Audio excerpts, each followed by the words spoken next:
ফকিরকে ডাক দিয়া বলো, ফকির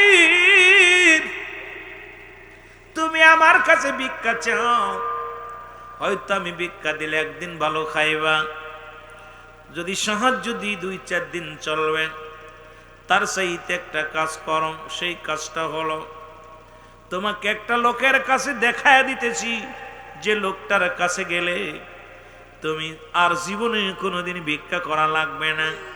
এই লোকটা যদি তোমার সাহায্য দেয়, যদি ভিক্ষা দেয়, জীবনে আর কোনোদিন ভিক্ষা চাওয়া লাগবে না, কারণ তুমি বাচ্চার বাচ্চা ধনীর ধনী হয়ে যাবা।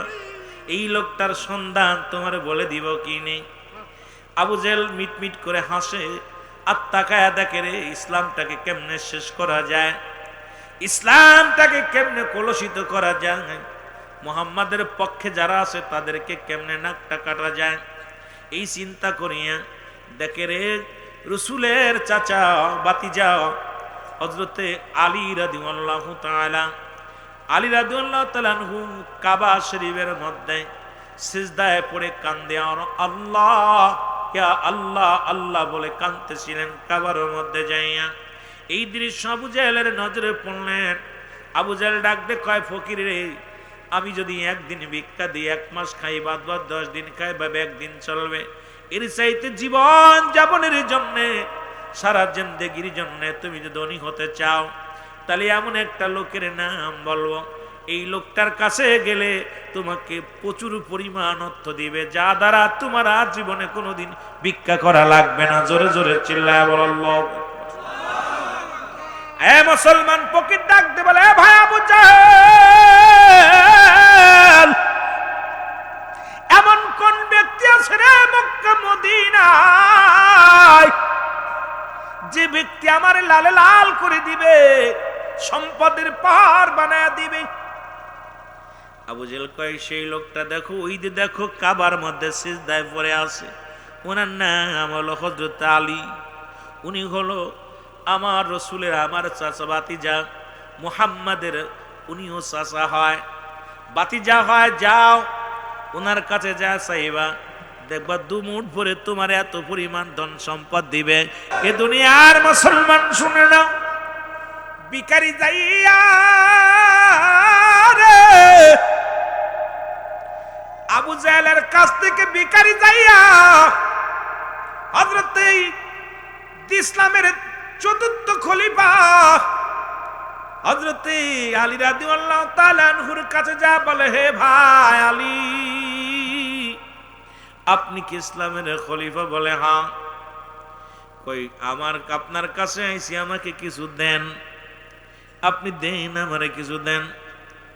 আলী রাদিয়াল্লাহু তাআলা সিজদা থেকে মাথা উঠাইয়া তাকায়া দেখে রে ফকির পাশে দাঁড়াইয়া বলে, আমাকে কিছু দেন।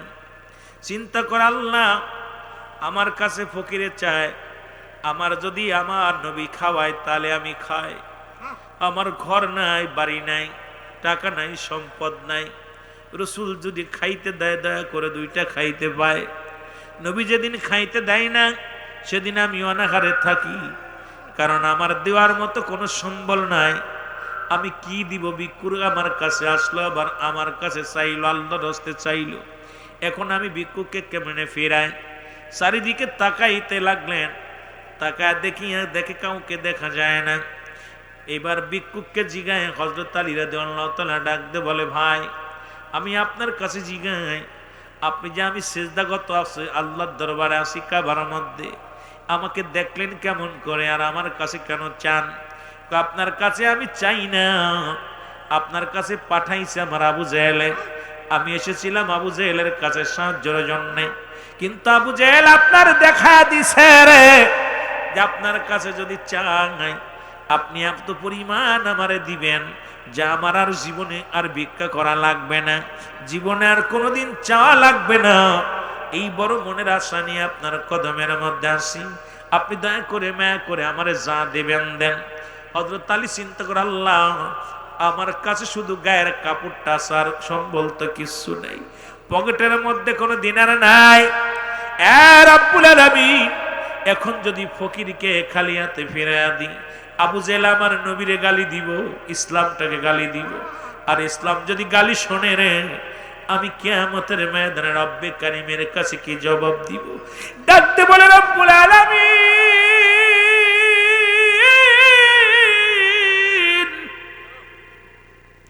আমার ভরসা কেবল তুমি রব্বুল আলামিন।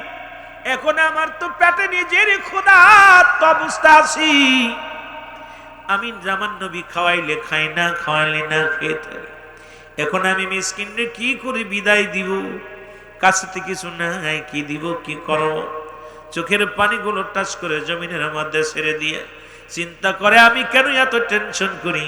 কারণ আমার নবী তোমা আরসালনাকা ইল্লা রাহমাতাল লিল আলামিন। জোরে জোরে চিল্লায় বলো মারহাবা। এই মদিনার পাগল ডাকতে বলে রব্বুল আলামিন,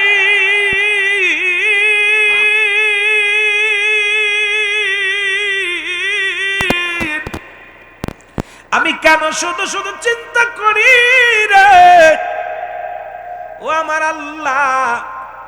এমন নবীর পাগল আমি, এমন নবীর আশিক যাকে তামাম পৃথিবীর রহমত তুমি দান করেছো গো আল্লাহ। সেই রহমতের নবীর ওসিলা করে আমি ভিক্ষুককে আমি খালি হাতে ফিরাবো না। উনি এক মুষ্টি মাটি নিলেন হাতের মধ্যে, মুসলমান। এইবার কাবার মধ্য থেকে এক মুষ্টি মাটি হাতের মধ্যে নিলেন, নিয়া রাসূলের উপরে দুরূদ শরীফ পড়লেন। আল্লাহুম্মা সাল্লি আলা সাইয়্যিদিনা মাওলানা মুহাম্মদ ওয়া আলা আলি সাইয়্যিদিনা মাওলানা মুহাম্মদ। নবীর উপরে ভালোবাসি একবার দুরূদ পড়লেন। ও জাকের ভাইরা, কেন খাজা বাবার নাম জানি, কেন দয়াল পীরের ভালোবাসি? আমার পীর শিক্ষা দিছে 722 বার দুরূদ শরীফ পড়ার জন্য। ওরে হযরত আলী একবার দুরূদ শরীফ পড়িয়া মাটির মধ্যে ফু মারিয়া দিছে। খাজা ফরিদপুরি কয় আমার মুরিদান শুনে নাও, ওই সকালবেলা যখন ঘুম থেকে উঠবা বাবা তোমরা কি করবা? খতম শরীফ পড়বা, 100 বার পড়বা আল্লাহুম্মা সাল্লি আলা সাইয়্যিদিনা মুহাম্মাদিন ওয়াসিলাতি ইলাইকা আলাইহি ওয়াসাল্লাম। এবার 500 বার পড়বা লা হাওলা ওয়ালা কুওয়াতা ইল্লা বিল্লাহ। আবার 100 বার পড়বা আল্লাহুম্মা সাল্লি আলা সাইয়্যিদিনা মুহাম্মাদিন ওয়াসিলাতি ইলাইকা আলাইহি ওয়াসাল্লাম। বাবা এই তো গেল 200 বার। এবার রাত্রে যখন মুসলমান শুনে না ঘুমাইতে যাইবা, এইবার ঘুমাইতে যাওয়ার আগে একবার নয়, 2 বার নয়, 500 বার দুরূদ শরীফ পড়বা। মদিনাওয়ালার উপরে তুমি বক্সায়া দিবা আল্লাহুম্মা সাল্লি আলা সাইয়্যিদিনা মুহাম্মাদিন ওয়াসিলাতি ইলাইকা আলাইহি ওয়াসাল্লাম। এই 2500 বার এইবার মুসলমান শুনে নাও। মাগরিবের সময় কয়বার? 11 বার দুরূদ শরীফ পড়বেন। বাবা দুরূদ শরীফ পড়ো 11 বার। ফজরের পরে দুরূদ শরীফ পড়ো 11 বার। এই 11 দুগুণী 22 বার। এই মুসলমান শুনে নাও, একজন সাধারণ জাকের যিনি আমার পীর কেবলা জানের মুরিদ 722 বার মদিনাওয়ালার উপরে দরুদ পড়ে। শেরে খোদা হযরত আলী একবার দরুদ শরীফ পড়িয়া মাটির মধ্যে একটা ফু লাগায়া দিছে। এরে কেমন ওলির প্রেমের ওয়াজ করি, কেমন নবীর ওয়াজ করি। আমি আগে বলছি শরীয়ত তরিকত কি মারিফাত দিয়ে আলোচনা করব, একটু দিলের কান্ডা লাগা শুনতে হবে। এরে হযরত আলী যখন এই মাটির মধ্যে ফু দিয়া কয় ফকির তোমার বান্ডু দাও, তোমার রুমালখানা দাও। এই রুমালখানা ফকির যখন দিল, দিনের পর মাটিখানা দিয়ে কয় ফকির এইটা নিয়ে চলে যাওয়া, খবরদার পথের মধ্যে খুলবা না। তবে যদি আবু জেহেলের সঙ্গে দেখা হয়, আবু জেহেল যদি খুলতে বলে খুইলা দিবা, আর কাউকে দেখাইবা না। আরো জোরে বলেন মারহাবা।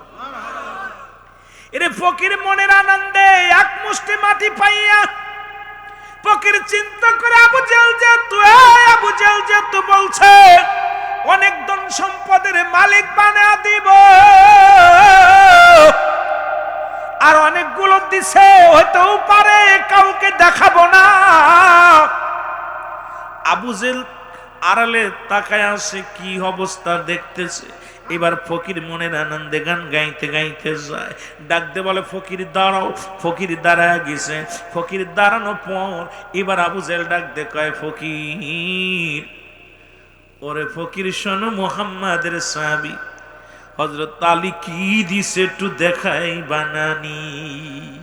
মারহাবা বলেন। আর একটু আবু জেহেল কয় মুহাম্মাদের অনুসারী, আব্দুল্লাহর বেটা মুহাম্মাদের অনুসারী হলো হযরত আলী রাদিয়াল্লাহু তাআলা। উনি তোমাকে কি দিছে একটু দেখতে চায়। বলেন আমি আপনাকে দেখাইব। যখন রুমালখানা যখন খুলে দিছে রে, দেখে হীরামণি মুক্তা সোনার উপর এই মসলের মধ্যে অনেকগুলো ভরপুর হয়ে আছে। রে আবু জেহেলের চোখ ছানা ভরা হয়ে গেছে। আবু জেহেল একবার তাকায় চিন্তা করে কাম সারছে যে আবু মুসলমান চিন্তা করে, আরে আলী যে আলী একক তো যদি মুহাম্মদ খাইতে দেয় খায়, না দিলে খায় না। এত গরিব মানুষ যার একটা ভালো কাপড় নাই, যার পণ্যে ভালো একটা কাপড় নাই, ভালো খাবার নাই, এই ভিতরে এত স্বর্ণ মুসলমান হীরামণি মুক্তা কোথায় পেল? এত দামি দামি সম্পদ কোথায় পেল রে?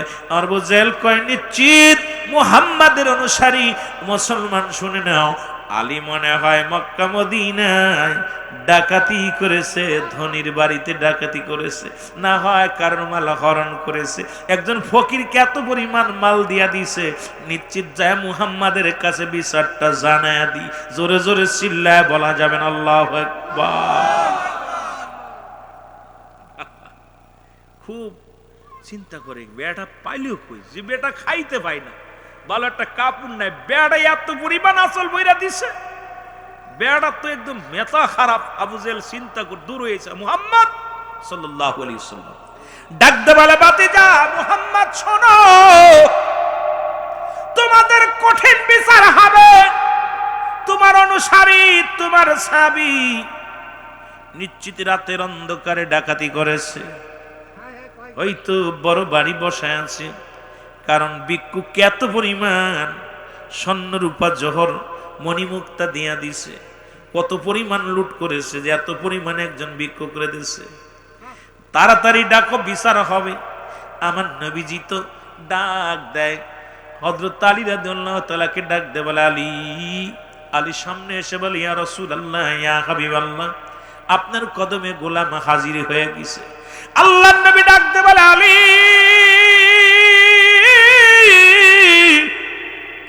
সত্য করে বলো, এই মণিমুক্তা পাথর স্বর্ণ রূপা জহর তুমি কোথায় পাইলা? এগুলো কোথা থেকে তুমি সংগ্রহ করলা? হযরত আলী চোখের পানি ছেড়ে কান্দার বলে, ইয়া রাসূলুল্লাহ, আপনি কি বলেন? নবী গো, আমি এই মণিমুক্তা কই পাইলাম? হীরা মণিমুক্তা দামি সম্পদ কই পাইলাম, কেমনে বলবো? রাসূল বলে, আলী রে, তুমি আমার কাছে বলো। বলে, ইয়া রাসূলুল্লাহ, ইয়া হাবিবাল্লাহ, তাহলে শোনেন। কারণ আমি কাবার মধ্যে সিজদায় পড়েছিলাম রব্বে কারিমের। আবু জেহেলের কাছে ভিক্ষুক গেছিল ভিক্ষা চাইতে, ভিক্ষা না দিয়ে আবু জেহেল আমাকে দেখা দিছে। আর আমি যদি ভিক্ষা না দিই তাহলে আবু জেহেল আপনাকে নিয়ে উপহাস করবে, ইসলামটাকে উপহাস করবে। ইয়া রাসূলুল্লাহ, ইয়া হাবিবাল্লাহ, নবী গো, এই কারণে আমি তাকে খালি হাতে কেমনে ফেরাইব? এসে আমাকে সালাম দিয়ে বলো, আলী, তুমি আমারে কিছু উপহার দাও, কিছু সম্পদ দাও, কিছু ভিক্ষা দাও। এই কথা যখন বলেছিল, দেওয়ার মতো আমার কাছে কিচ্ছু ছিল না। ইয়া রাসূলুল্লাহ, ইয়া হাবিবাল্লাহ, আমার কাছে কোনো সম্পদ ছিল না, আমার কাছে দেওয়ার মতো কিচ্ছু ছিল না। ইয়া রাসূলুল্লাহ, একমাত্র দেওয়ার সম্পদ ছিল আমার নবীর দুরূদ শরীফ, আমার নবীর ভালোবাসা। আমি গোলাম, আল্লাহর গোলাম, আমি আমার নবীর প্রেমিক। আমার সম্পদ আমার আল্লাহ, আমার সম্পদ আমার নবী, আমার ইজ্জত আমার আল্লাহ, আমার ইজ্জত আমার হাবিব, ইজ্জত আমার হাবিব। এইটা যখন আমি চিন্তা করলাম, তখন আমার মনের ভিতরে আসলো, ওমা আরসালনাকা ইল্লা রাহমাতাল লিল আলামিন। জোরে জোরে চিল্লা বলেন মারহাবা। এর রাহমাতাল লিল আলামিন, আপনি উম্মতের জামিন। বলেন রাহমাতাল লিল ওগো আপনি উম্মতের জাবিন গুনাহগারের অতি আপনজন আল্লাহর নবী নূরের নবী গো আপনি নবী আমার জীবনের আরো জোরে জোরে বলেন আপনি নবী আমার আপনাকে যে পাইল জাহান্নামের আগুন তার হারাম হইল আপনাকে যে ওগো জাহান্নামের আগুন হারাম হইল দয়া করে নবী দেন গো দেখা দেন আল্লাহর নবী নূরের নবী গো আপনি নবী আমার জি আরো জোরে জোরে বলেন আপনি নবী আমার এর রাহমাতাল লিল আলামিন আপনি উম্মতের জাবিন বলেন রাহমাতাল লিল আলামিন ওগো আপনি উম্মতের জাবিন গুনাহগারের অতি আপনজন আল্লাহর নবী নূরের নবী গো আমরা খাজা বাবার মুরিদান দেওয়ার কিছু নাই আমার আমরা বিশ্বওয়ালির মুরিদান দেওয়ার কিছু নাই আমার আপনার প্রেমের হইলাম ভিখারি নবী আপনার প্রেমের হইলাম কঠিন শর্মিজানে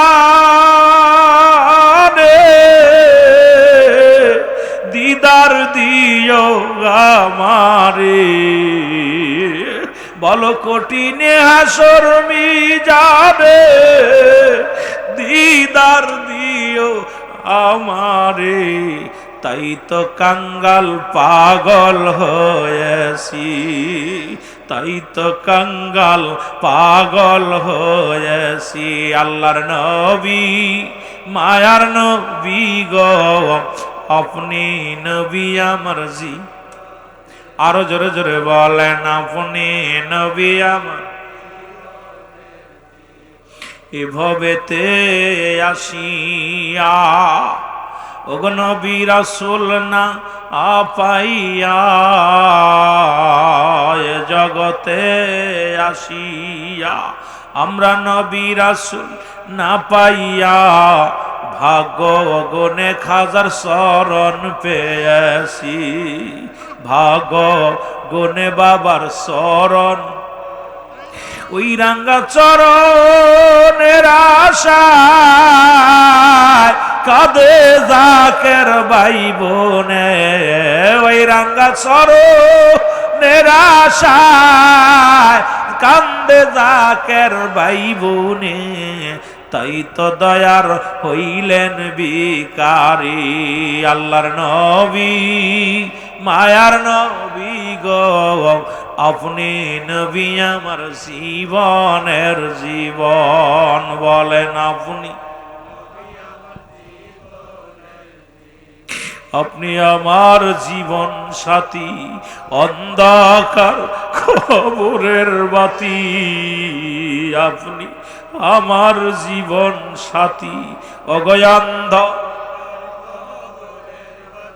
আপনাই ছাড়া বলেন বাসি কেমনে আল্লাহর নবী মায়ার নবী গো আপনি নবী আমার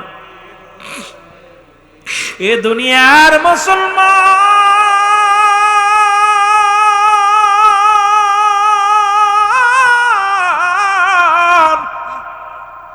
হযরত আলী রাদিয়াল্লাহু তাআলা ডাকতে পারে হুজুর এই পৃথিবীর মধ্যে নাই আমার কোন সম্পদ নাই আমার কোন ধন সম্পদ নবী গো আপনার ভালোবাসার প্রেমের মালা ছিল আমার গলায় আপনার নামে একবার দুরূদ শরীফ পড়িয়া আপনার প্রেমের মালা গলায় নিয়ে মাটিখানে হাতের মধ্যে নিয়ে ভিক্ষুককে দিয়ে দিছিলাম, ইয়া রাসূলুল্লাহ, ইয়া হাবিবাল্লাহ, কসম আল্লাহর, এই মাটি মুবারক ছাড়া এর ভিতরে কোনো জহর ছিল না, এর ভিতরে কোনো মণিমুক্তা ছিল না, এর ভিতরে কোনো স্বর্ণরূপা ছিল না, ইয়া রাসূলুল্লাহ, ইয়া হাবিবাল্লাহ, শুধুই মাটি ছিল।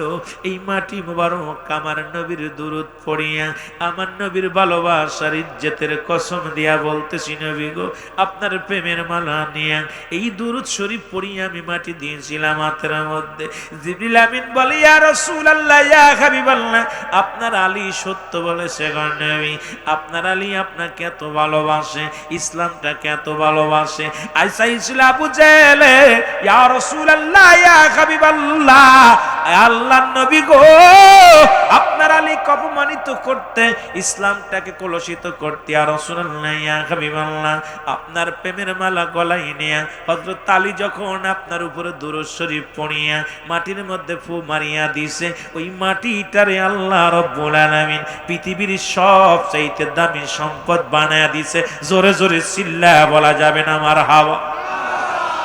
এ যুবক, আজকে সেই দুরূদ শরীফ আমার বিশ্ব জাকির মঞ্জিলে একবার নয়, দুবার নয়, আমার জাকের ভাইরা, আমার বন্ধুরা, হুজুর বলছে বাবা, এই 700 উপর ওই 500 বার দুরূদ শরীফ পড়িয়া, খতম শরীফ পড়িয়া ওজিফাগুলো করে যদি কোনো জাকের ভাই ঘুমিয়ে যায়, মরণের আগে একদিন হলেও মদিনাওয়ালার দিদার হয়ে যাবে, মদিনাওয়ালার দিদার স্বপ্নের মধ্যে হয়ে যাবে। সুতরাং ও যুবক, আমি আপনাদেরকে বলে যাই, পৃথিবীর মধ্যে এমন কোন সাধক নাই, এমন কোন পীর নাই যিনি নবীকে এত ভালোবাসেন, নবীর প্রেমের মালা গলায় নিছে। কারণ আমার পীর কেবলা যেন মাঝে মাঝেই বলতেন, নবী প্রেম সদা পান কর সবে মনবে দনা যত নাজু। নবীর নাম যত লওয়া যায় ততই মজা লাগে, নবীর নামে দুরূদ যত পড়ি ততই যে ভালো লাগে। সুতরাং এই পৃথিবীর মধ্যে, ও যুবক শুনে নাও, শুনে নাও, আমি আপনাদেরকে বলে যাই, এই ইসলামটার মধ্যে বর্তমান জামানার মধ্যে মহাকামেল খাজা ওয়াসিদ আল্লামা বিশ্বলি ফরিদপুরি এই জন্য দয়াল নবীর প্রেম ভালোবাসা বিনা সুতার মালা গলায় দিয়ে আপনাকে আমাকে সেই নবীর প্রেম শিক্ষা দিছে, মৃত্যুর আগ পর্যন্ত যেন মদিনাওয়ালার প্রেম না ভুলে যায়। জোরে বলেন ঠিক কিনা? ওরে তোমরা প্রেম করিয়া বুইল না জীবনে, রাইখো মনে, আরে প্রেম করিয়া, আরো জোরে বলেন, প্রেম করিয়া বুইল না জীবনে, তোমরা প্রেম করিয়া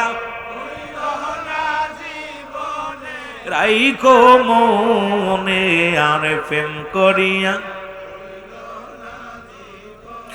ওয়াসকুরনি পাগল ছিল,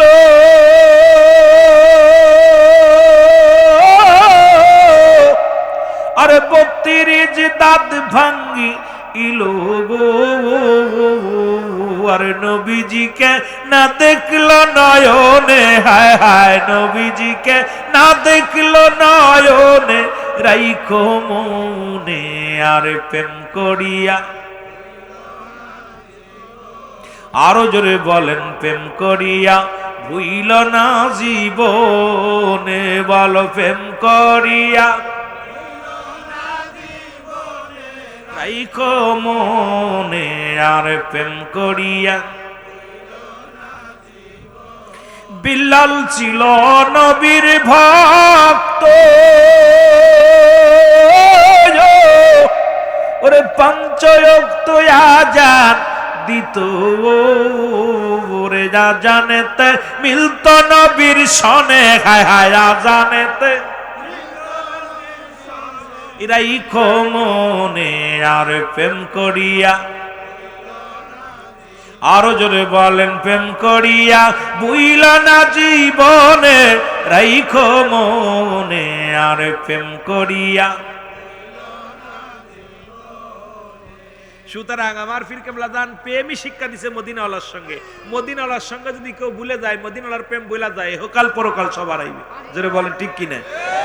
আমি বারবার এই জন্য প্রথমে বললাম, খাজা বাবা বলতেন, বাবা দয়াল নবীর প্রেম ভালোবাসা যার অন্তরে যতটুক, তার ঈমান বলতে ততটুক। নবীর প্রেম ভালোবাসা যার অন্তরে নাই, তার ঈমান বলতে কিছু নাই, সরাসর বেঈমান। জোরে বলেন ঠিক কিনা? এ আমার ভাইরা, আমার বন্ধুরা, আমার এই জন্য এই যুগের মধ্যে হুজুরকে কত অবহেলা, কত লাঞ্ছনা, কত দুঃখ দিছে। হুজুর কোনদিন কাউকে গালি দেন নাই। ঠিক একই কায়দায় আপনারা জানেন, আর ছোট্টবেলা পড়েছেন রাসূল পাক সাল্লাল্লাহু আলাইহি ওয়াসাল্লামের যাতায়াতের পথে দুষ্ট বুড়ির কাটা পড়ছেন না? আমার কেবলা জানা শপথ, জীবন ভরে শুধু বাধা পাইলেন, আঘাত পাইলেন, কোনদিন কারোর জন্য বরদোয়া করেন নাই। কত উলামা ইকরাম বায়াস করতে আসলেন, এই ফরিদপুরের জমিনটাকে উড়াইয়া দিবে, হুজুর পাকড়ি এখান থেকে ঘাট ধরে বাইর করে দিবে। হুজুর কোনদিন কাউকে গালি দেন না, কাউকে বকা দেন নাই, কাউকে মন্দ বলেন নাই। আরো দোয়া করেছে, পৃথিবীর মধ্যে যারা কেবলাজানকে গালি দিছে, আমার পীর কেবলাজান তাদের জন্য মোনাজাত করে দোয়া করেছে, আল্লাহ অমুক ব্যক্তি অসুস্থতারে সুস্থতা দান করে দাও, অমুক ব্যক্তি ক্ষতির মধ্যে আল্লাহ তারে তুমি দয়া করো। কারণ এমন পীর, এমন বান্ধব, দয়াল নবীর গুণে গুণান্বিত পীর দুনিয়ায় আর হবে না, আর হবেও না, কিয়ামত পর্যন্ত আর আসবে কি জানি না। তবে এমন দরদি বান্ধবের কদম মোবারক পায় না, আপনারা খুশি না বেজা?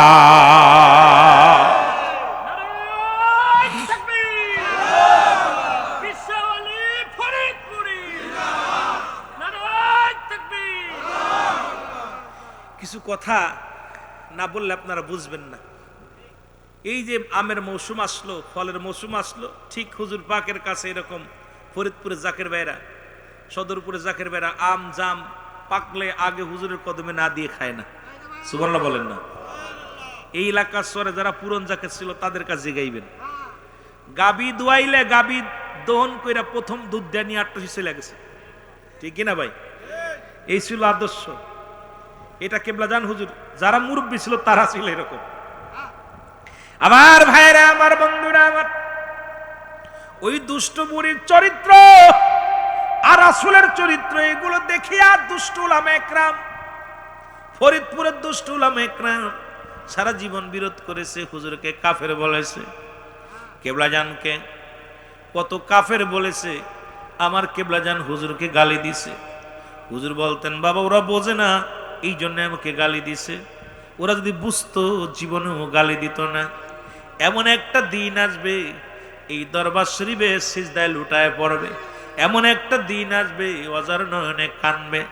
আজকে বুঝি অসংখ্য উলামা ইকরাম তারা এখন দরবারে যায় আর বলে, ভাই কেন ভুল করলাম, আগে কেন যাই নাই, বুঝতে পারি নাই আত্মশিল্পীর কেমন মন ছিল, আত্মশিল্পীর কেমন ছিল।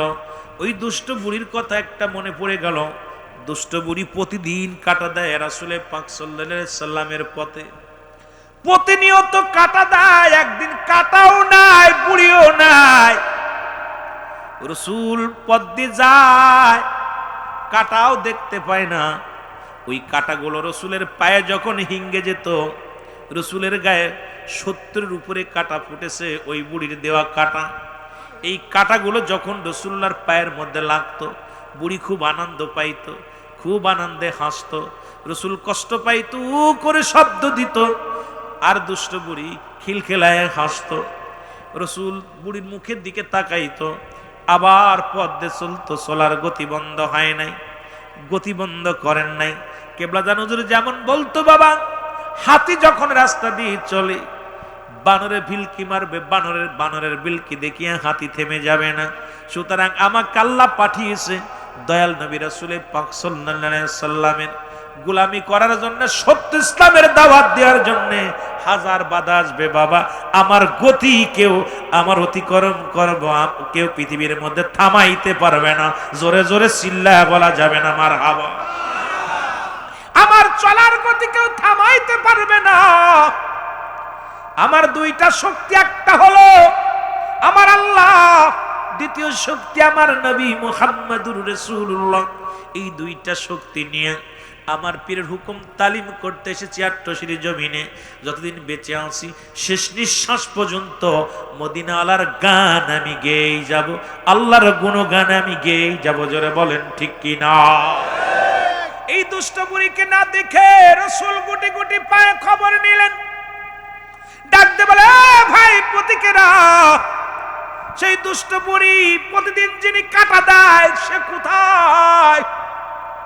তাকে তো আজকে দেখি না, পথের মধ্যে কাটাও নাই বুড়িও নাই। লোকজনে বলে হুজুর এই দুষ্ট বুড়ির কথা আর কি বলবো, আপনাকে কষ্ট দিয়ে মজা পায়, আপনাকে কষ্ট দিয়ে আনন্দ পায়। এই বুড়িটা আজকে অসুস্থ, কিছুদিন যাবত হলো অসুস্থ হয়ে আসে, বিছনায় পড়ে আছে, এই জন্য আপনার চলার পথে আজকে কাটা দিতে পারে নাই। আমার নবীজি গুটি গুটি পায়ে আগায় গেলেন। আমার নবীজি যা দেখে বুড়ি মা ঘরের মধ্যে বিছনায় পড়ে আছে। আমার নবীজি যায়, বুড়ি মা তো থরথর করে কাঁপে। বুড়ি মা চিন্তা করে প্রতিদিন তো কাটা দিই, আমি এখন অসুস্থ, মনে হয় নবী আমারে ধরবে। আমার নবী কয় বুড়ি মা, কয় বাবা রে আমি অসুস্থ। আমার নবীজি হাত উঠায় দোয়া করে, আল্লাহ এই বুড়ি মা সুস্থতাকে তুমি সুস্থতা দান করে দাও, রব্বুল আলামিন তুমি তার সুস্থতা দান করে দাও। আমার বুড়ি মা ডাক দেখ, আমার আল্লাহ যার পথে প্রতিনিয়ত কাটা দিতাম চলার গতি বন্ধ করার জন্য, তিনি আমার বাড়িতে আসে, আমার জন্য দোয়া করেছে, আমি আর জীবনেও কোনোদিন কাটা দিব না, আর আমি আজ থেকে আর অমুসলিম থাকবো না, আমি কালেমা পড়ে মুসলমান হয়ে যাব। লা ইলাহা ইল্লাল্লাহু সাল্লাল্লাহু আলাইহি ওয়াসাল্লাম। খোদার কসম করে বলে এই দুষ্ট বুড়ির দায়িত্বটা আমার দেশে অসংখ্য উলামা ইকরাম নিয়েছিলেন। তারা ওয়াজ করতে যায়, সেই কয় আট্টশি যায় গরু, খায় গরু, নেই গরু। জোরে বলেন ঠিক কিনা? উলামা ইকরাম এই দায়িত্ব নিয়েছিলেন, দুষ্ট বুড়ির দায়িত্বটা। ওয়াজ যায় সেই আট্টশি, ওয়াজ যায় সেই আট্টশি, ঠিক কিনা? কথা কয় না? আই সেই আট্টশি বেদাত, আট্টশি হারাম, আট্টশি জিন, আট্টশি ভূত। এখন আমার হুজুর এমন একটা মহান পীর ছিলেন, এই কথাগুলো শুনিয়া আপনাদের মহল্লায় এইরকম মৌলবীরা আসিয়া যখন ওয়াজ করছে, এলাকার মানুষগুলো চিন্তা করে দেখে আসি বাড়ির কাছে আট্টশি ফরিদপুরে, সেখানে নাকি জিন আছে, যেখানে নাকি ভূত আছে, যেখানে নাকি এ আছে ও আছে, দেখার জন্য গিয়েছে। যা দেখে রে রাত যখন ৩টা বেজে যায় ডাক দে আল্লাহ ইয়া রাহমান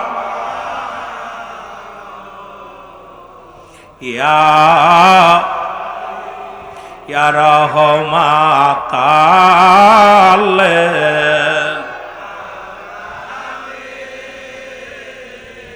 ইয়া রহমা,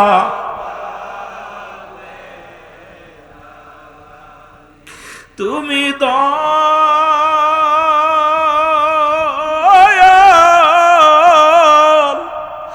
আমরা কাঙ্গাল নবী চিরদিন কোন কালে শুধু হবে না তোমারি না রহমা তালে।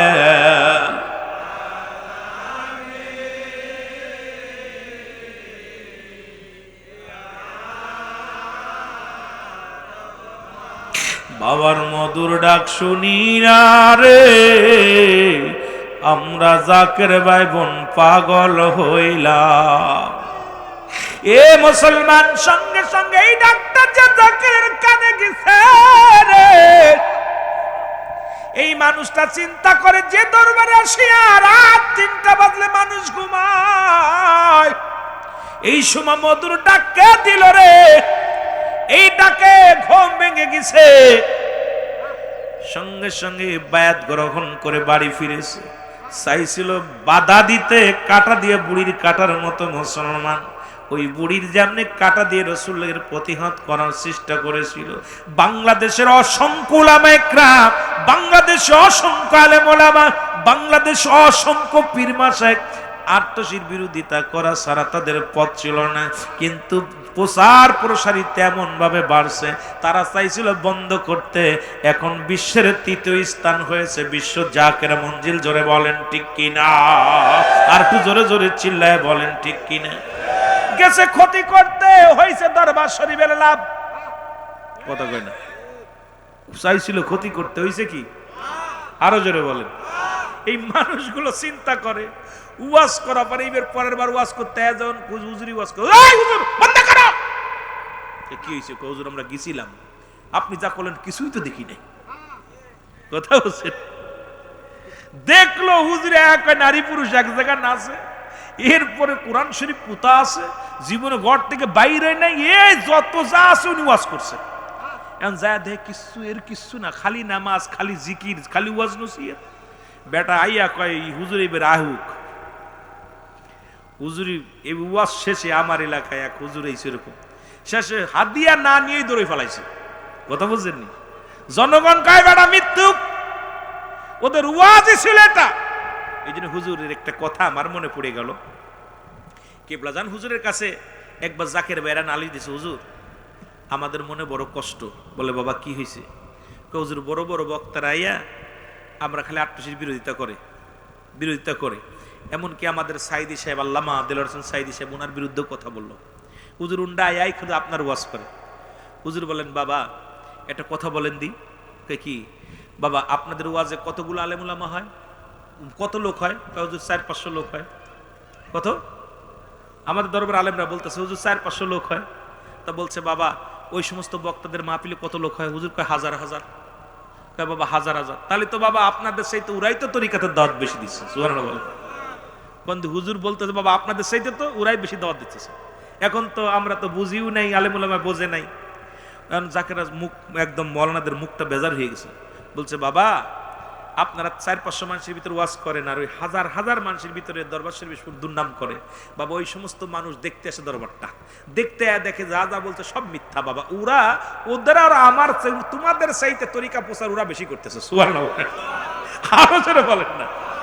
পরে বিবেচনা করে হিসাব করে মিলাইলাম, কেমন হলি এমনি কি বিশ্বলি নাম হয়েছে? কথা বুঝেননি? আয় ধরেন আপনার বড় বক্তা আজকে আমার বাদে অন্য বক্তা আলী এখানে লোক হইতে ফিরে 10,000, ঠিক কিনা? উন্ডায়া যে আট্টশি বিরোধিতা করতে, আমি তো ওয়াজ পক্ষে করতেছি, ওনা করতে বিপক্ষে করার পর চিন্তা এলাকার মানুষ চিন্তা করতে এই আট্টশি একটু দেখি আসি জীবনে একবার, একটু ঘুরতে যায় দেখে বিকল্প।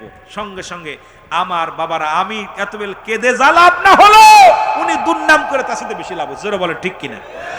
রাসূল পাক সাল্লাল্লাহু আলাইহি সাল্লাম যখন কালেমার দাওয়াত দেওয়া শুরু করলো, আপনারা শুনলে খুশি হবেন, উতবা, সাইব, আবু জেহেল, আবু সুফিয়ান ওরা চিন্তা করলো মুহাম্মদকে দেখবো না, সব কালা চশমা পড়া শুরু করলো। কালা চশমা, মুহাম্মদকে যে দেখে সেই মুহাম্মদের কাছে কালেমা পড়ে।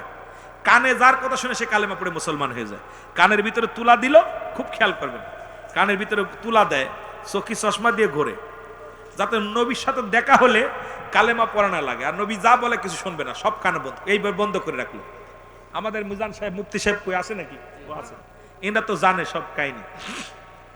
রাসূল সাল্লাল্লাহু আলাইহি সাল্লামের যাতে উতবা, সাইব, আবু জেহেল, আবু সুফিয়ান চিন্তা করলো যে এইভাবে মুহাম্মদ যেভাবে কালেমা প্রচার করা শুরু করছে, ইসলাম ধর্ম কবুল করানো শুরু করছে, এ দ্বারা আমাদের সব বাপদাদার ধর্ম সব শেষ। এখন মুহাম্মদকে দেখলেই চেহারা দেখে পাগল হয়ে যায়। কারণ নবীর নূরের যে নূরে ঝলমল করে, এমন নূর ছিল যে আকাশের তারকা রাজি ফেল করতো, পৃথিবীর নক্ষত্র সব ফেল রাসূলের চেহারার কাছে। সুবহানাল্লাহ বলেন না? আমার ভাইয়েরা, এখন এই নবীজির কেমনে সরানো যায়? রসুল যখন কালা চশমা পড়ে পড়ে বেড়ায় যাতে রসুলকে না দেখে, তখন রসুল যখন সামনে আসতো ওই কালা চশমার মধ্যে নূরে ঝলক মারতো। সুবহানাল্লাহ বলেন না? চিন্তা করে, আরে এত সুন্দর মানুষটা এ কি বদমাইশ হতে পারে? এই মানুষটা মনে হয় বালা। সঙ্গে সঙ্গে চোখের চশমা খুলে চিন্তা, কানের তুলাও খুলে ফেলতো, দেখি কি কয়। রসুল যখন কালেমার দাওয়াত দিয়ে সঙ্গে সঙ্গে দেবদেবীর পূজা ছেড়ে দিয়ে কালেমা পড়ে মুসলমান। সুবহানাল্লাহ বলেন না? তা আমার দেশের অসংখ্য মৌলবীরা এইরকম কালা চশমা নিজেরা পড়েছে, শ্রোতাদেরও পড়াইছে। এরপরে কানে তাদের এমন কথা বলছে যে আমার দরবারের জন্য কেউ না যায়। ওরা চাচ্ছিল যে আট্টশি দরবারটা চিরতরে বন্ধ করে দিবে, বিশ্ব জাকের মঞ্জিল যেন নাম না প্রচার না হয়। আজকে বাংলাদেশের মধ্যে নয়, এই পল পৃথিবীর মধ্যে বৃহত্তম মক্কা মদিনার পরে বিশ্ব জাকের মঞ্জিল যারা বলেন ঠিক কিনা? সুতরাং বিশ্ব নবী মোস্তফা, দিন ইসলামের কর্ণধার, কলকাতা নবী মোস্তফা, এলাকাবাসীর আগমন, রুহুল আমিন সাহেবের আগমন, নারে তাকবীর। সুতরাং বাজান, আগে আপনাদের এলাকায় এত জাকের ছিল? হাতে গোনা 5-6 জন, 2-4 জন ছিল। কেবলাদান হুজুর, আবার কিছু মানুষ আটশো হুজুর মরে গেলে আর দরবার শেষ। কথা বলেন ঠিক কিনা? আমাদের দেশে তথাকথিত এক পীর সাহেব বলছিল, আমি নাম বলবো না, আপনারা জানেন, যে আটশো হুজুর যদি ঘর থেকে বাইর হতে পারে, আমি আমার দলবল নিয়ে মুড়ি দেবো। খোদার কসম, উনি মারা গেছেন, উনি যদি তওবা না করে মারা যান, কি অবস্থা আছে উনি ভালো জানে। আমি তার বিরোধিতা করতে চাই না, তবে একটা কথা বলতে চাই, আমার পীর কেবলাদান প্রমাণ করে দিয়েছেন যে পৃথিবী, বাংলাদেশের রাজধানী ঢাকা সর্বশেষ নিঃশ্বাস ত্যাগ করছে ঢাকা বনানীতে। জোরে বলেন ঠিক কিনা? উনি কি তওবা করে মরছে কি মরে নাই ভালো জানে। তবে উনি এই যে কথাগুলো বলছে অসংখ্য, এরপরে আট্টসি দরবার নিয়ে কত উল্টাপাল্টা কত কথা শুনলাম, কতজন কত কথা বলল। আমার ভাইয়েরা, আমরা তো নাই পক্ষে আসি বিলে পক্ষে কথা বললাম, যারা বিপক্ষে আছে তাদের জিগাবেন, তাদেরকে জিগাইবেন। কিন্তু অবস্থা হলো, সৎ ভাই, সৎ মা, সৎ সন্তান যেমন মার কাছে যেমন সৎ ছেলে আপন ছেলে হতে পারে না, তা আমাদের দশা, ওদের নজর হলো ওই যে আট্টসি। সুতরাং আমরা যে যা বলে বলুক, কিচ্ছু যায় আসে না। পীর কেবলা যান এমন মহান নিয়ামত নিয়ে আসছেন আট্টসির দরবারে। হুজুর বলছে, বাবা আমি পৃথিবীর কোনো মুখাফেক্ষী না, আমি আল্লাহর মুখাফেক্ষী। কারণ রব্বুল আলামিন আমাকে পাঠিয়েছে দারওয়ান হিসেবে। আমার দায়িত্ব হলো আল্লাহ রাসূলের পথ চিনানো, খোদা প্রাপ্ত পথ চিনানো, হেদায়েতের মালিক আরো জোরে বলেন। এই জন্য আমার পীর কেবলা যান পৃথিবীতে জীবন দশায় যতদিন ছিলেন, সারা জীবন কেঁদে গেছে, ইয়া রব্বি হাবলি মুরিদি, ইয়া রব্বি হাবলি মুরিদি, মুরিদি বলে কেঁদে গেছেন। সুতরাং আমার পীর কেবলা যান আহার ছিল মুরিদ, নিদ্রা ছিল মুরিদ, তৃষ্ণা ছিল মুরিদ। জীবন দশায় আমার পীর কেবলা যান মুরিদি বলে কেঁদে গেছেন। সুতরাং এমন বান্ধব, হুজুর পাক ওফাত যেদিন হলেন, আপনারা এখানে আছেন, হুজুর পাকে দেখছেন ওফাতের পরে কে? একজন আছেন, 2 জন, 3 জন, 4 জন। খোদার কসম, আল্লাহ আমাকে দেখার সুযোগ দান করেছিল। আমি 3 বার দেখেছি মানুষকে। আমি হুজুর পাকে দেখি না, আমার কপালে কয়েকবার জুটছে, 3 বার জুটেছে। তখন তো ছোট মানুষ, ভিতরে চলে গেছি। যখন আম্মাজানরা দেখতেছিল, বাবিজানরা, তখন আমি ভিতরে, বাবিজানরা যখন দেখতেছিলাম ভিতরে চলে গেছি। যায় ভিতরে একদম টুক করে, তখন তো ওই পোলা পানের মতো ছোট, দৌড়ায় ভিতরে গেছি। আল্লাহ সুযোগ দান করেছে। খোদার কসম করে বলতেছি, এই মানুষটা ইন্তেকালের পরে আমার পীর কেবলা জান, আমি নিজে যেন ভাবতে পারেন আমার পীর কেবলা জান ইন্তেকাল করছে। আমার এখনো বলে আমার পীর কেবলা জান মরে নাই। আমি এখনো মাঝে মাঝে, এই যখন কায়েম দাদা বেঁচে ছিল, আমি বলতাম, দাদা আমার হুজুর মরে নাই, শুধু আপনারা তাকে দাফন করে রাখছেন কেন? আমি দেখছি আমার মন বলে আমার হুজুরের ঠোঁট দুটো নড়ছে। আমি দেখছি আমার হুজুর মনে চায়ে রয়েছে। আমার মনে হচ্ছে মৃত্যু মানুষের চোখ এরকম, আমার জীবিত চোখের মতো। আমি আশ্চর্য হয়ে গেছি। আমি দেখা পর, ইন্তেকালের পরে আমার পীর কেবলা জানকে দেখছি আমি ঠোঁট দুটো নড়তে। আমার পীর কেবলা জানের এরকম চোখের পাতাগুলো মনে হয় নড়তেছে। সুতরাং কে বা কারা কি বলল? অনেক মুনাফিকরা বলে হুজুর ইন্তেকালের পরে কাউকে দেখায়নি। আরে পাগলের গোষ্ঠীরা, তোরা যদি জানতি আমার হুজুরের ইন্তেকালের পরে অনেক মানুষ, অনেক জাকের ভাইরা সেন্সার হয়ে ফেলেছিল। অনেক জাকের ভাইদের পণ্যের কাপড় খুলে গেছিল, কখন কোন হালাতে আছে। রাস্তাঘাটে পাগলের মতো পড়ে আছে, খাওয়ার নাই, পায়ে কাপড় নাই, গায়ে কাপড় নাই, খালি গায়ে। এই পাগলগুলো দোলার মধ্যে ঘোরাঘুরি করতেছিল। কেবলা জানো যদি দিন ইন্তেকাল করলেন, পুরো দিন মেঘলা, পুরো আকাশটা নীরবতা, একদম মেঘলা। আমার ওই দিনটার কথা আমার মনে পড়ে। একদম পুরো দিনটা কেন যেন আকাশ, সূর্য ডুবে আছে, এমন অবস্থা। মানে আশ্চর্য হয়ে গেছিলাম। আমার নিজে চোখে দেখা কয়েকটা মানুষের, তার মধ্যে খামার খালি আবু মস্তান সাহেব, উনি খালি পায়, উনি একটা জমিদার মানুষ, খালি পায় পাগলটা। এরম অনেকগুলো মানুষ যারা গায়ে কাপড় নাই, কিছু যখন খবর সেই অবস্থায় দৌড়, এখানে সেই অবস্থায় দৌড়, পকেটে টাকা নেই, হাঁটতে দৌড়েছে, গাড়িতে উঠতে দৌড়ে ঝুলে, কি যে অবস্থা। মানুষ স্ট্রোক করেছে, হার্টফেল করছে। ভাইজান মহোদয় বারণ করলেন যে আপনারা দেখানো বন্ধ করে দেন, কারণ আপনারা এইভাবে যদি ভেঙে পড়েন, আমি কার কাছ থাকবো? আপনারা যদি এইভাবে ভেঙে যান, আপনারা দেখানো বন্ধ করেন। অলরেডি বন্ধ করে দিলেন যে আপনারা দয়া করে আর দেখাবেন না, কারণ আপনারা দেখে সহ্য করতে পারতেছে না। কোনো জাকের দেখা পর সেজন্য যেরকম দয়াল কেবলাদান দয়াল নবী রাসূল পাক সাল্লাল্লাহু আলাইহি ইন্তেকালের পরে উমরে ফারুক রাদিয়াল্লাহু তাআলা খোলা তরবারি হাতের মধ্যে নিয়ে চলছিল, যদি কোনো ব্যক্তি বলে নবী মরে গেছে তাকে হত্যা করব। কোন ব্যক্তি যদি বলে নবী নাই, আমি উমর মানতে পারি না, আমি উমরের খোলা তরবারির নিচে থেকে কেউ বাঁচতে পারবে না। রাসূল ইন্তেকাল করছে, সবাই মানছে, কিন্তু উমর মানতে পারতেছে না যে আমার নবী ইন্তেকাল করছে, আমি মানতে পারি না, কারণ আমার নবীকে আমি ছাড়া বাঁচবো না। সুতরাং এমনও জাকের ছিল, যাকের সামনে যেই বলছি কেবলাজান নাই, সে নিজেকে ধৈর্য ধরতে পারে না, নিজেকে শেষ করে দেওয়ার জন্য। এই জন্য আমি একটা গজল গাইতাম, এত আলো কোথায় ছিল তুমি আসার আগে, আগে বলো এত আলো, যেদিন তোমার রশিতে কেউ না খুঁজে, রশির ওই মাটি সেদিন সুগে ফেটে যাবে, যেদিন তোমায় রশিতে কেউ না খুঁজে, রশির ওই মাটি সেদিন সুগে।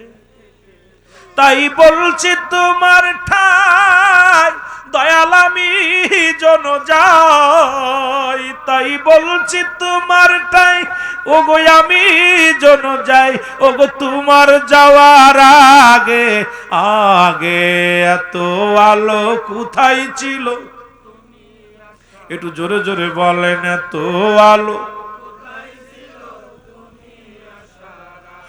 দূর দেশে কেউ যদি পড়ে পড়ে ঘূর্ণি পাকে, হক ছাড়িয়া যদি ডাকে বাবা বাবা বলে, তোমার কুদরতি হাত যাই গো ছুটে, বাজান কুদরতি হাত যাই গো ছুটে, হক মারিবার আগে, আগে এত আলো কোথায় ছিল, আরো জোরে বলেন এত আলো কোথায় ছিল, কেউ বুঝিতে পারে না রে মন আল্লাহর খেলা, বলেন কেউ বুঝি।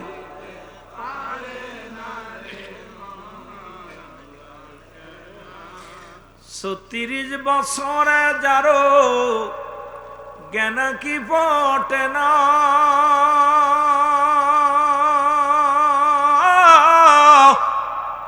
আবার ৬ মাসের কালে আবার পাই যে ১৬ আনারে দয়াল, পাই যে ১৬ দয়াল যার ইচ্ছা তারে দিয়া মিলাই প্রেমেরই মেলা, দয়াল যার ইচ্ছা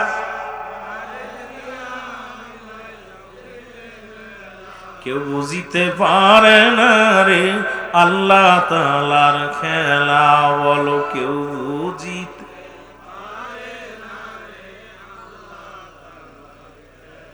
আমি আশ্চর্য হয়ে গেছি ভাই, সত্যি বলতে। জাকির ভাই, তাই না? জাকির ভাই না, জাকির হোসেন, ওর বাড়ি মাহফিল। আমার ভাই ওয়ার্ডের সভাপতি বলতেছে, আরে নতুন মানুষের বাড়ি মাহফিল, নতুন বাড়ি মাহফিল, আহারে বৃষ্টি বাদলের দিকেই হচ্ছে, আলহামদুলিল্লাহ রহমত হচ্ছে, সুবহানাল্লাহ বলেন। ওনার মুখের দিক তাকা উনি বলতেছে রহমত হচ্ছে। চিন্তা করলাম কথা কয় কি, চিন্তা করছেন নি? রহমত, বৃষ্টি কি রহমত?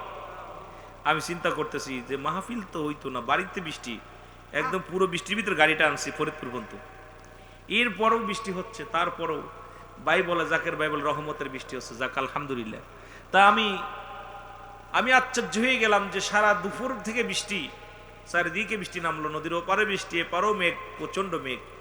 রব্বুল আলামিন এত পর্যন্ত আমরা বয়া থাকবে এখানে ভাবতে পারি নাই। মুসা আলাইহিস সালাম ডাক দেব, আল্লাহ তোমার কাছে জানতে চাই, তুমি যদি কোনো মহল্লাকে ভালোবাসো সর্বপ্রথম কি দাও? কয় বৃষ্টি দিই। সুবহানাল্লাহ বলেন না, কি দিই? বৃষ্টি দিই। ২-৪টা ফোঁটা পড়ছে নি? কথা বলেন। আইব ভাই সাক্ষী, আমার জাকির ভাইয়ের বাবা সাক্ষী, যেহেতু ওনার ছেলে আমার ফ্রেন্ড, চাচা বলতে হয়, জাকির ভাই হিসেবে জাকিরও বলতে হয়, আরেক জাকির, ওনার ছেলের নামও জাকির। তা বিশেষ করে কেবলা জানুজুর বলতেন, বাবা যে অনুষ্ঠানে আগে বা পরে ২-৪টা ফোঁটা পড়ে, মনে করবেন ওইটা আল্লাহর দরবারে অতি ফস করে কবুল হয়। সুবহানাল্লাহ বলেন। এটা আমার হুজুর পাকের কথা। কি কথা? যে বাবা যে মাহফিলে, যে অনুষ্ঠানে, দোয়ার অনুষ্ঠানে আগে বা পরে দেখবেন আকাশ থেকে আকাশ মেঘলা মেঘলা হয়েছে বা ২-৪টে বৃষ্টি পড়ছে, মাথার উপরে পড়ছে, মনে করবেন ওই দোয়াটা আল্লাহর দরবারে অতি ফস করে কবুল হয়। সুবহানাল্লাহ বলেন। তাহলে আপনাদের উপরে রহমতের পানি পড়ছে। রব্বুল আলামিন যে দোয়াটা জাকিরের মাহফিলটা কবুল করছে, এর মধ্যে কোনো সন্দেহ। কত টাকাওয়ালা আছে, বাড়িওয়ালা আছে, সবাই মিলামিশা। আমার বলছে ভাই খালি জাকের না, আমরা সবাই মিলা মাহফিল হইলে এলাকার আট্টসি সরমুনা সারসিনা ফুরফুরা শিবিনা সবাই মিলে আমরা একটা অনুষ্ঠান করি। সুবহানাল্লাহ বলেন না? এই যে আপনাদের সুনাম করছে এককভাবে না, যে ভাই আমি একা করছি না, অহংকার নাই ভিতরে, কোনো অহংকার না, অহমিকা নাই, যে ভাই আমরা সবাই মিলা মহল্লাবাসী মিলা সবাই 10 মিলে করি কাজ, হার জিতি নাহি লস। যে আপনাদের সবার প্রশংসা, সবার নালিশটা আমার কাছে দিচ্ছে যে ভাই আমি আশা ছিল যেটা মাহফিল করবো, আমার আশা পুরা হয়েছে। সবাইকে নিয়ে আমার এলাকার সবাই মিলে আমরা একটা মাহফিল করছি। সুবহানাল্লাহ বলেন না? তাই এলাকার মানুষের উপরে রহমত আল্লাহ দান করছে। মুসা আলাইহিস সালাম বলতেছে আল্লাহ এরপরে যদি বেশি খুশি হও কি দাও? আল্লাহ কয় বেশি খুশি হইলে ওই বাড়ি মেহমান পাঠাই। সুবহানাল্লাহ বলেন না? আমরা আপনাদের মেহমান, ঠিক কি না? এলাকায় অনেকে মেহমান আসছে, টুকটাক মোটামুটি মেহমান আসছে, তার বাবাও বিদেশে থাকে, সেও একটা মেহমান ধরতে গেলে। জোরে বলেন ঠিক কি না? মেহমান পাঠাই কে? আরো জোরে বলেন কে? এ আমার আপনার কথা না, আল্লাহর লগে মুসার কথা হইছে, মুসা নবীর কথা হইতেছে। আল্লাহ কইতেছে মুসারে যদি এলাকার কোনো মানুষকে ভালোবাসি, যে বাড়িওয়ালারে ভালোবাসি, ওই বাড়ি বেশি বেশি মেহমান পাঠাই। তাহলে বোঝা গেল এলাকার মধ্যে মেহমান আসছে, এটাও খুশি হয়েছে কে? আরো জোরে বলেন। এইবার মুসা নবীকে তো আল্লাহ তার চাইতে সবচেয়ে বেশি যখন কোনো বান্দাবান্দির উপরে খুশি হন, ওই ঘরের মধ্যে বাড়ির মধ্যে কি পাঠান? আল্লাহ কয় ওই ঘরের মধ্যে বেশি বেশি কন্যা সন্তান দান করি। সুবহানাল্লাহ বলেন। আরো জোরে বলেন। আজকে আমাদের মাহফিলে মহিলারা হাজির আছে কিনা? কথা কন। এইটার উপরে আল্লাহ খুশি হয়েছে, আমার মা বোনেরা ওয়াজ শুনতে এসে। সুতরাং আমার রব্বে করিম যেটা পছন্দ করে সেটাই আমাদের উপর রহম করছে, এর উপর আমরা বেজার না খুশি? আরো জোরে বলেন। আবার জোর করিয়া বুঝতে গেলে তার ঘটে মরণ জ্বালা, কেউ বুঝিতে পারে না রে কামেল পীরের খেলা। বলো কেউ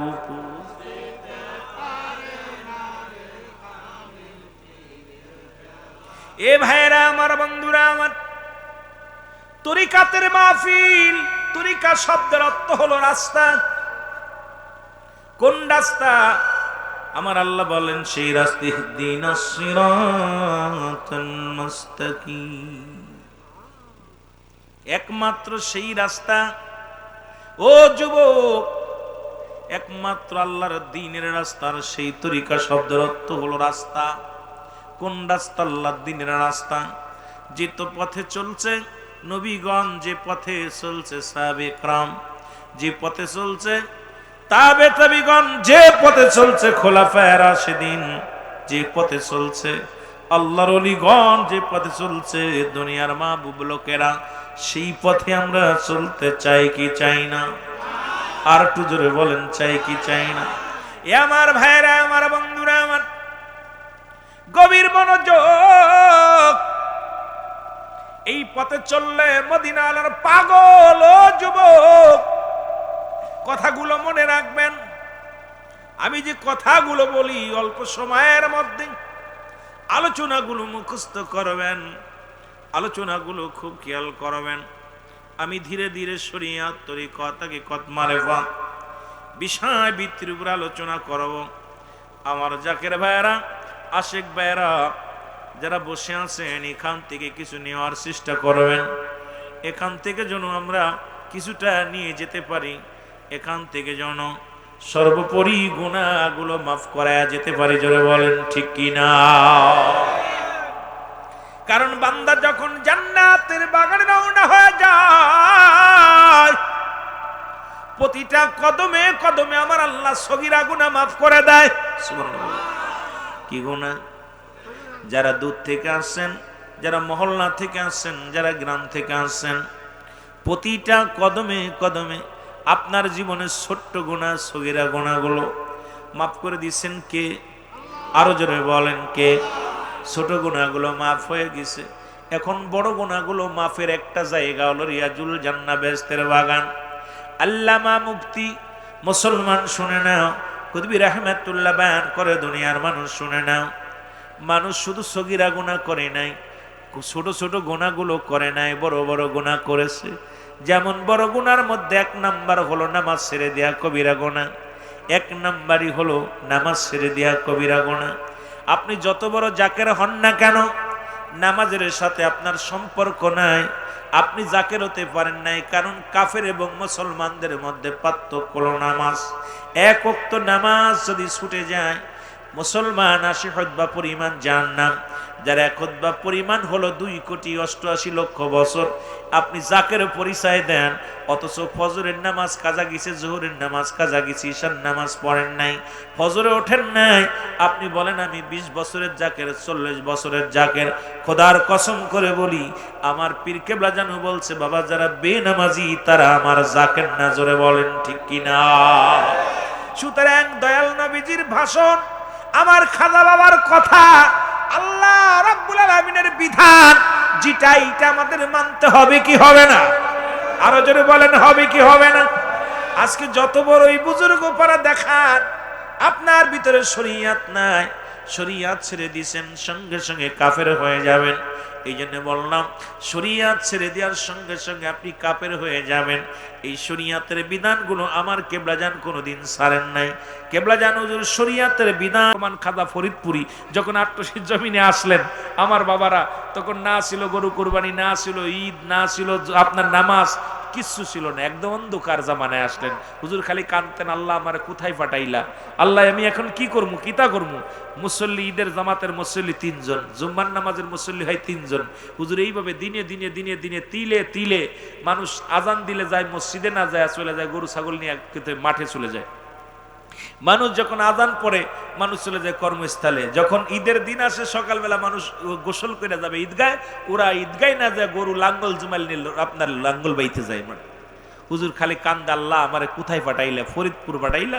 এই ফরিদপুরের জমিনের মানুষগুলো তুমি এমন করে দাও আল্লাহ, এমন একদিন আসুক যেন ঘরের ঘরে যেন মানুষ আল্লাহমুখী হয়, এই জমিনের মধ্যে যেন অসংখ্য গরু কুরবানি হয়। এই ফরিদপুরের মানুষ যেন আল্লাহ তোমারে যেন শ্রদ্ধা, ভালোবাসা, প্রেম তোমার সাথে যেন অন্বেষণ করতে পারে, নবীজি মদিনাওয়ালার প্রেমের সঙ্গে যেন জড়াইতে পারে।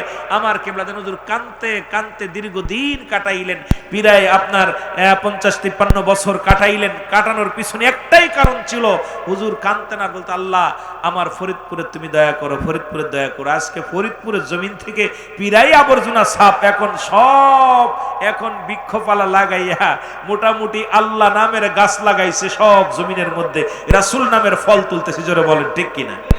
আরো জোরে বলেন ঠিক কিনা? আল্লাহ কবুল করছে। এই জন্যই মহান অলির পদধূলি পড়ছে ফরিদপুরের জমিনে। ফরিদপুরের মানুষ বড় ধন্য, যদিও শহরাঞ্চলের মানুষ আপনারা, কারণ এই এলাকার মানুষ, এই জেলার মানুষ বড় ধন্য। আমরা মাগুরা জেলার মানুষ, আপনাদের জেলার আইসা আমরাও ধন্য হয়েছি এলাকার মধ্যে। যদি ফরিদপুর না আইতাম, এত সাধক যদি এই ফরিদপুরে না পাইতাম, কোথায় পাইতাম এমন সাধক? আমরা ঘুরে ঘুরে হয়তো আমরা আর এমন সাধক পাইতাম না, ভাগ্য গুণে আমরা পাইছি। জোরে বলেন মারহাবা, আরো জোরে বলেন মারহাবা। মহব্বতের সঙ্গে দুরূদ শরীফ পড়ুন, আল্লাহুম্মা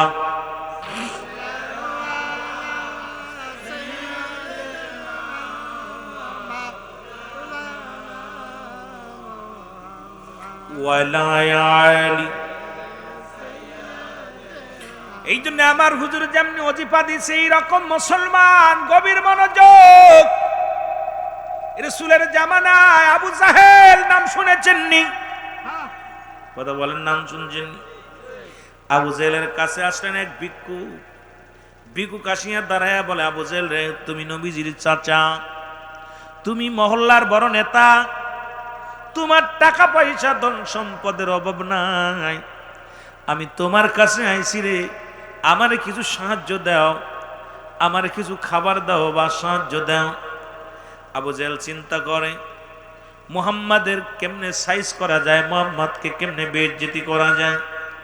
আমার কেবলা যান যখন আট্টশির জমিনে আসলেন, অসংখ্য উলামা একরাম, হুজুরকে কেমনে তাড়ানো যায়, হুজুরকে কেমনে ফরিদপুরের জমিন থেকে বিতাড়িত করা যায়, বায়েজের জন্য, হুজুরকে পরীক্ষা করার জন্য কত নেতা, কত উলামা একরাম, কত কিতাব নিয়ে হুজুরের সঙ্গে মোকাবেলা করতে গেছে।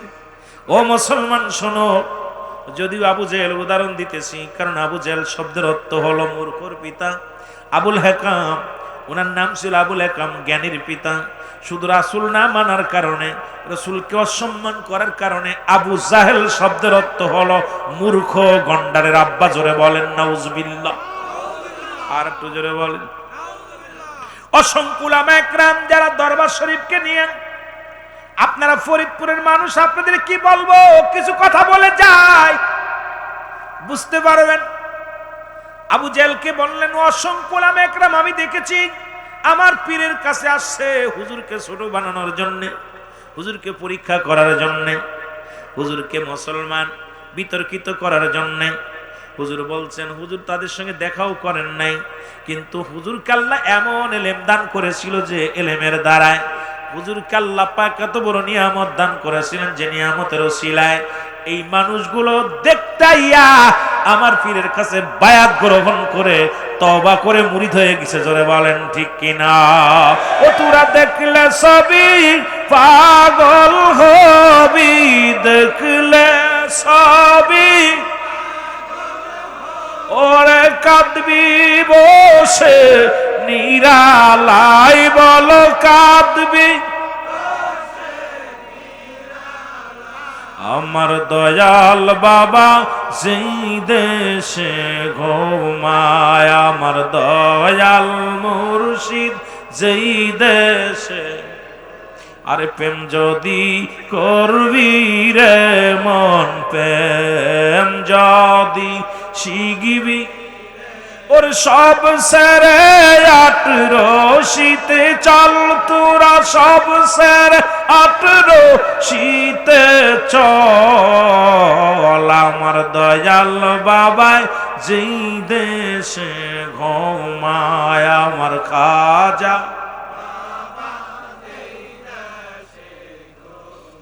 কত শত জাকের কান্দে, কত শত আসে কান্দে বাবার ওই চরণে রিয়া সাহারে, ওই চরণে রিয়া সায়, আমার দয়াল মুর্শিদ যেই দেশে ঘুমায়, আমার দয়াল তোরা দেখলে ছবি পাগল হবি, মুর্শিদ দেখলে ছবি ওরে কাঁদবি বসে নিরালাই, তোরা কাঁদবি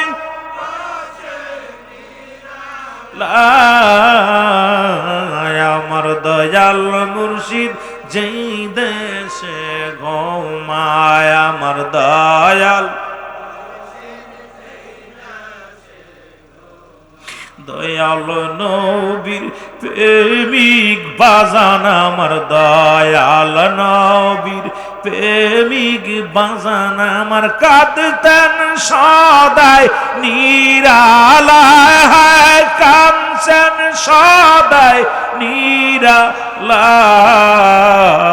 আমার দয়াল মুর্শিদ যেই দেশে ঘুমায়, আমার দয়াল। এ ভাইরা আমার, বন্ধুরা আমার, কথাগুলো খুব খেয়াল করবেন।